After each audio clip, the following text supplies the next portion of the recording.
दिल्ली में आज से रेड लाइट ऑन गाड़ी ऑफ। जी हाँ, दिल्ली में बढ़ते प्रदूषण को कम करने के लिए पर्यावरण की तरफ से ये कदम उठाया गया है। जी हाँ, पर्यावरण मंत्री गोपाल राय ने आज इसकी शुरुआत वो करी और दिल्ली सरकार ने ये कदम उठाया है कि ताकि जो लोग हैं वो जागरूक हों और रेड लाइट ऑन, जहाँ पर भी रेड लाइट हो उस सिग्नल पर लोग अपनी गाड़ियों को बंद करें, जिससे कि प्रदूषण कम हो। और यहाँ पर आप देख सकते हैं जिन लोगों ने अपनी गाड़ियों को बंद किया है उनको यहाँ पर गुलाब का फूल भी दिया जा रहा है और साथ ही साथ लोगों को जागरूक किया जा रहा है। ये अभियान आपको बता दें दिल्ली सरकार की तरफ से हर बार चलाया जाता है, क्योंकि अक्टूबर और नवंबर के महीने में आपको बता दें कि राजधानी दिल्ली में जो प्रदूषण है वो काफ़ी ज़्यादा हो जाता है और उस बढ़ते हुए प्रदूषण पर रोक लगाने के लिए ऑड इवन का भी फार्मूला दिल्ली सरकार की तरफ से कई बार किया गया है और रेड लाइट ऑन गाड़ी ऑफ, इस तरीके के जो अभियान है वो भी चलाए जा रहे हैं, क्योंकि प्रदूषण के खिलाफ जो युद्ध है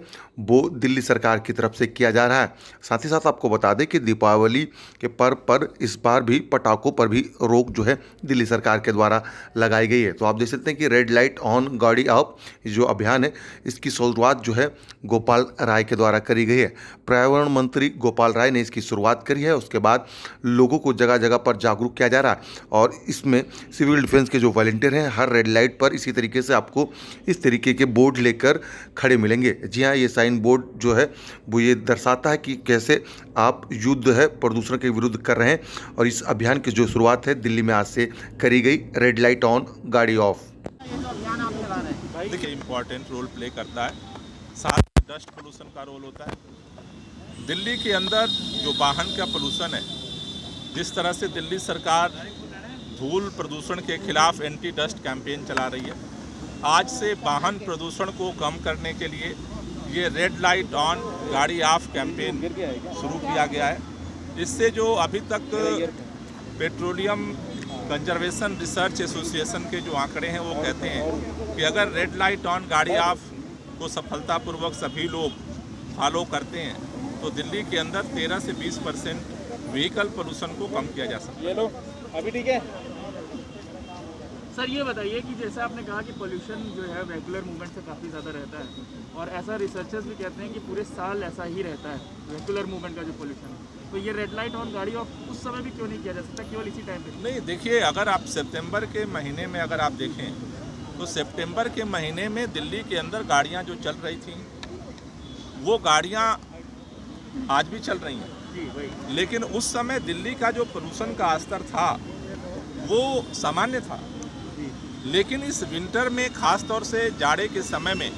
मौसम बदलने से और पराली जलने से इस समय दिल्ली के पोल्यूशन का स्तर ज्यों-ज्यों पराली जल रही है पोल्यूशन स्तर बढ़ता जा रहा है। इसलिए चूंकि पराली जो बाहर जल रही है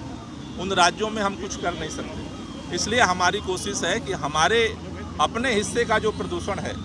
दिल्ली के अंदर वाहन का पोल्यूशन है, डस्ट का पोल्यूशन है, उसको कम किया जाए। इसलिए ये रेड लाइट ऑन गाड़ी आप कैंपेन हमारे से शुरू कर रहे हैं। सर, ये पिछले साल भी आपने अभियान चलाया था,